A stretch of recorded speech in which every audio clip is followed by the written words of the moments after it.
Hi guys, welcome to Richard Cabile YouTube channel, and today I will teach you how to hide and show the desktop icon. So okay guys, before we start, kindly subscribe to my YouTube channel by pressing the subscribe button and the bell to notify you if I have new video. You only have to do is right click on your desktop and click the view and find the show desktop icon. So click this.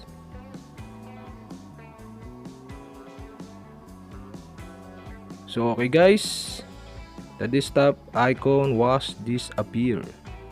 So to show the desktop icon, so right click again and click the view and click again the show desktop icon.